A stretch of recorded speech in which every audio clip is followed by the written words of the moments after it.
je crois que j'ai fait le tour et c'est déjà pas mal d'affaires.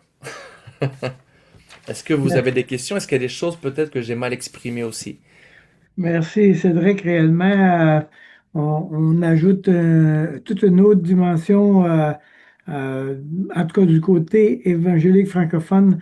Nous avons mis tellement d'accent sur euh, annoncer l'Évangile aux Québécois qu'on a échappé, à mon avis, à un rôle important que nous avons envers Israël. Donc, merci de nous rappeler ça.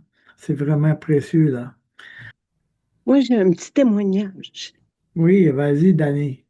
pour confirmer qu'est-ce que le frère vient de nous dire. Parce que je me suis fait des amis juifs qui sont pas croyants. Et de plus en plus que je m'approche d'eux, que je leur parle, c'est eux qui finissent par me parler du Seigneur. C'est même pas moi qui en parle. J'en parle pas. Tout ce que je fais, c'est que je leur dis, je vous aime. Je suis avec vous. Je prie pour vous. Je suis de votre côté. Et ça fait un effet extraordinaire. Et aussi, faut pas avoir peur de leur dire, s'il y a une persécution, ma porte est ouverte. On se souvient de ce qui s'est passé durant la Deuxième Guerre mondiale. Comment les Juifs ont été massacrés. Ils ont été vendus. Il y a des chrétiens qui se sont levés, comme Corrie ten Boom, même son père, sa vie a été sacrifiée. Ils ont été reconnus comme des justes parmi les nations. Et je pense que c'est notre rôle à nous de faire ça.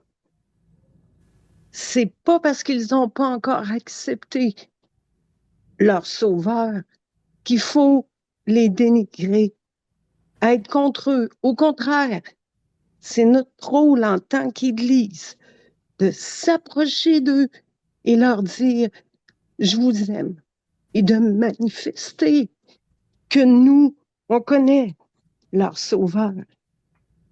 À ceci, tous connaîtront que vous êtes mes disciples si vous avez de l'amour les uns pour les autres.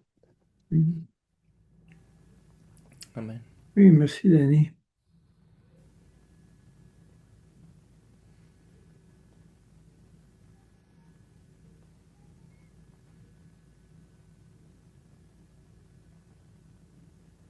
Oui, Jocelyne.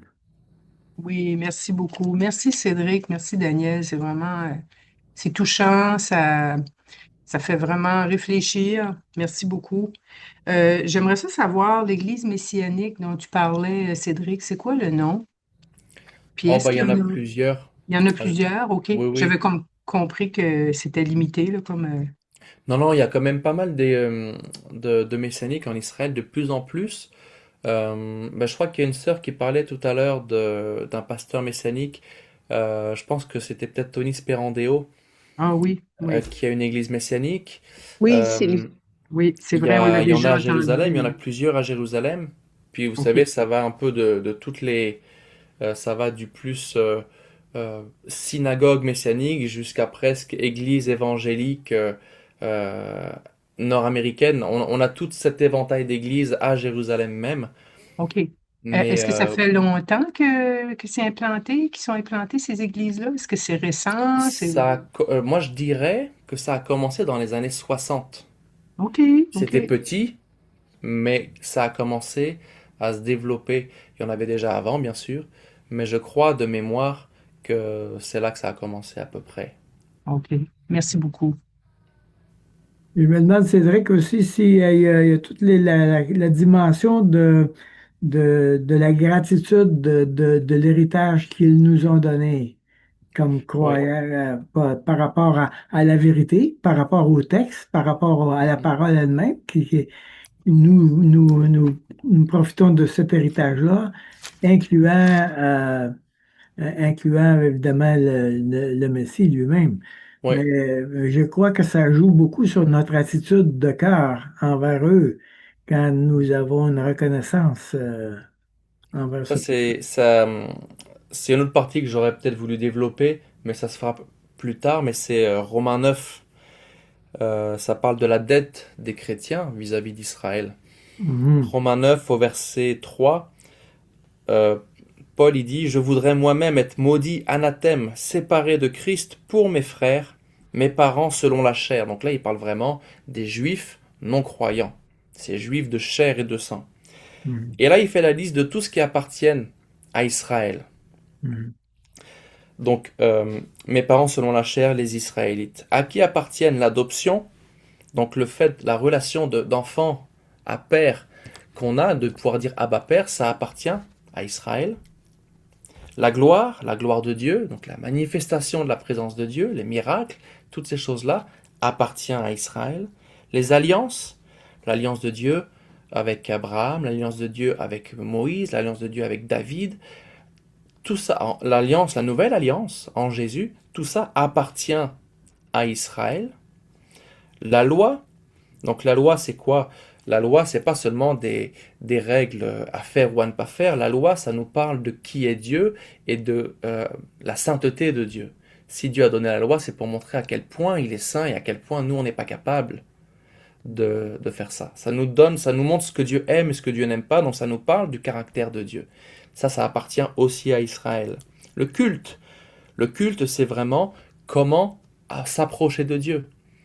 C'est pas n'importe qui peut s'approcher de Dieu, mais Dieu a donné cette révélation à Israël. Les promesses, bien sûr, et qui n'est pas envieux des promesses de l'Ancien Testament.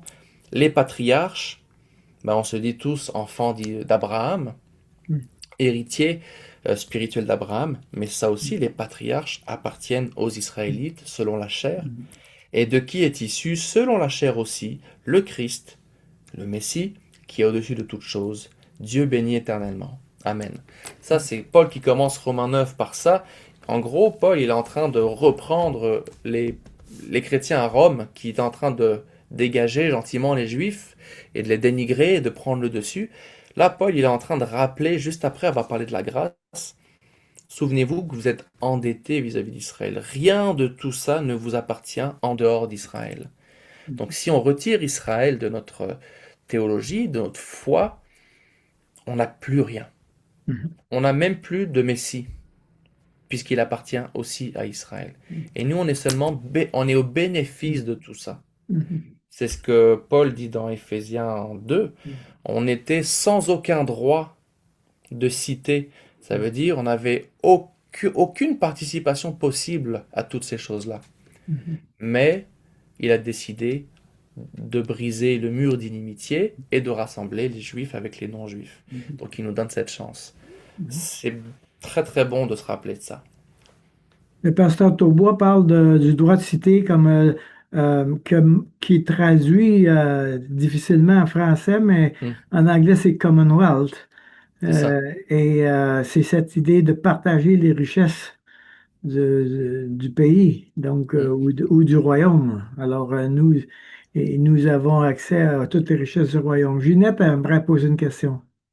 Oui, Cédric, moi, cette semaine, j'ai écouté un message sur YouTube là, qu'une amie m'avait envoyé et il disait que c'est seulement les Juifs qui seront l'épouse et que nous, on ne fait pas partie de l'épouse de Christ. Moi, c'est pas ma conception des choses. C'est pas ce que j'ai l'impression de comprendre quand je lis la parole. Alors est-ce que je réfléchis si c'est un passage en particulier?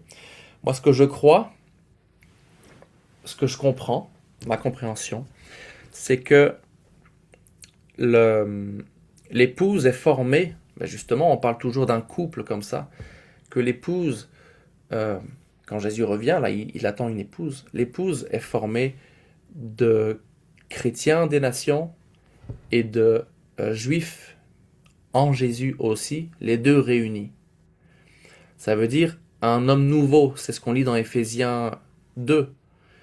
Des deux, il fait un homme nouveau. Et pour moi, c'est cet homme nouveau, justement, qui va être cette épouse de Christ. Parce Mais qu'il disait que les Juifs étaient vraiment le peuple de Dieu et que nous, on est, bon, on est, parce qu'on est rattaché, là, mais nous, on n'est pas vraiment le peuple choisi. Et donc, il disait que Jésus ne peut pas avoir deux épouses, sa vraie épouse et une autre épouse. Mais Donc, on est participant de ouais, du même arbre ouais, maintenant.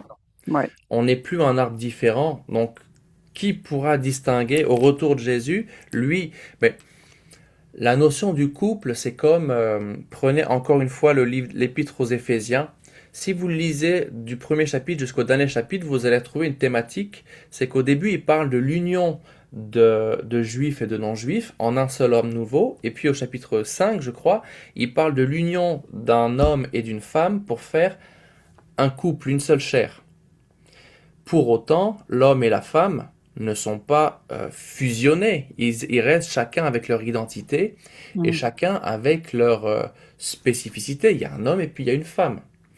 Et pour moi, c'est la même chose quand dans Éphésiens 2, il est notion des Juifs et des, non et des Grecs qui deviennent un seul homme nouveau, même s'ils sont ensemble pour accueillir Jésus et pour moi former l'épouse qui accueille le Messie, il y aura quand même des participants en termes d'individus qui sont juifs et d'autres qui sont des nations, mais ensemble on forme une seule chair. Mhm. C'est comme ça que je le vois parce que j'ai trouvé, c'est pas anodin que Paul donne ces deux images dans l'épître aux Éphésiens, sachant que c'est une épître générale qu'il a écrite. Donc ça veut dire que c'est une théologie aboutie. Et il parle de cette même notion du couple pour les juifs et les non-juifs. Donc, une unité, mais c'est pas une fusion, mais c'est quand même une unité d'un seul corps. C'est comme ça que je le considère. Mais ça, c'est un point, l'épouse, un point de débat éternel, hein. Jusqu'à ce que le Seigneur revienne et qu'on comprenne parfaitement, il y aura toujours des débats là-dessus, là. Ouais, ouais.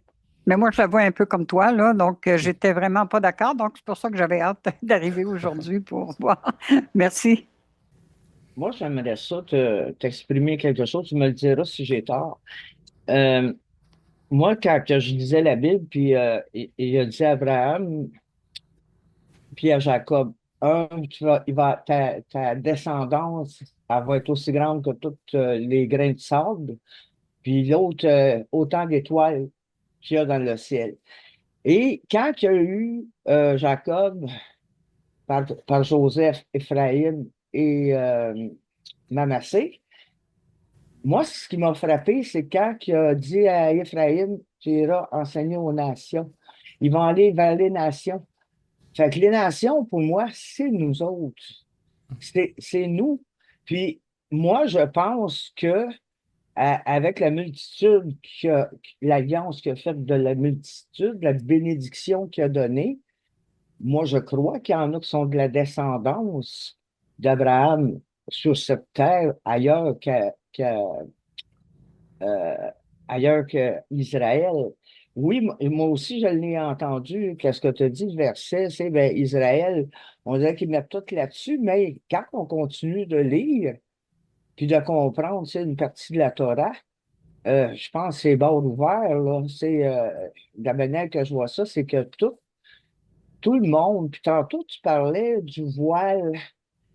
Quand que le Christ est mort sur la croix, le voile s'est ouvert. Mm. Fait, le voile du temple s'est déchiré. Et ça nous a donné accès à Dieu qu'on n'avait pas avant. Et les Juifs, ils vont le reconnaître, le Christ, en temps et lieu. Mais là, présentement, je vois ça comme la période des nations. Il y en a qui se réveillent tranquillement, pas vite, l'esprit, tu sais, ils se réveillent.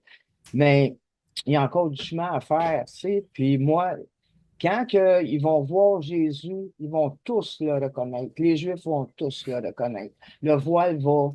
Ils ont été comme voilés, puis là, le voile va s'enlever. Moi, c'est comme ça, je voyais ça, puis je le comprenais.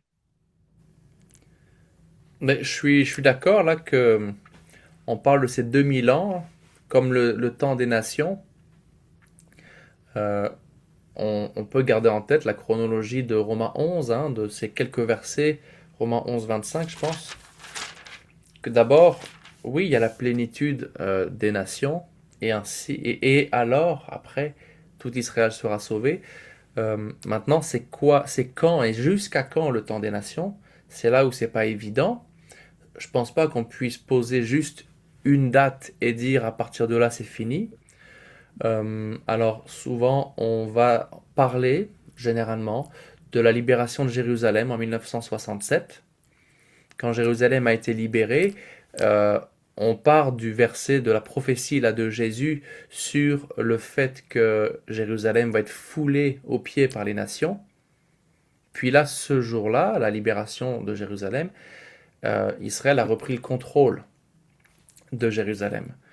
Mais est-ce que c'est de cet événement qu'il était question? Et on pourrait peut-être plutôt parler d'un déclin du temps des nations, comme on était sur sur un transit là, quelque chose d'assez euh, comment dire?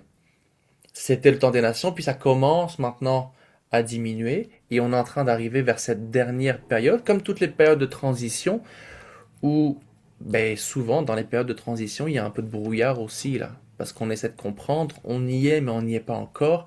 Il y a déjà des germes, mais pas encore quelque chose de fulgurant. J'ai l'impression qu'on se trouve là, en effet, là, dans ce déclin du temps des nations, mais en même temps, c'est pas fini. L'évangélisation continue. Il y a encore des masses dans certains pays qui se tournent vers le Seigneur, et il faut continuer, ça s'arrêtera pas tant que c'est pas le temps. Et Israël, de son côté, lui, il est déjà aussi en train de faire une progression, et il y a l'Église messianique qui se lève. Donc, on est pour moi un peu dans cet entre-deux là, qui est pas facile. Mais c'est, je pense, le meilleur moment pour pouvoir parler de tout ça. Mais je Et sais pas si j'ai tout merci, à fait répondu à la question. Pardon? merci Cédric. Déjà, notre temps est terminé.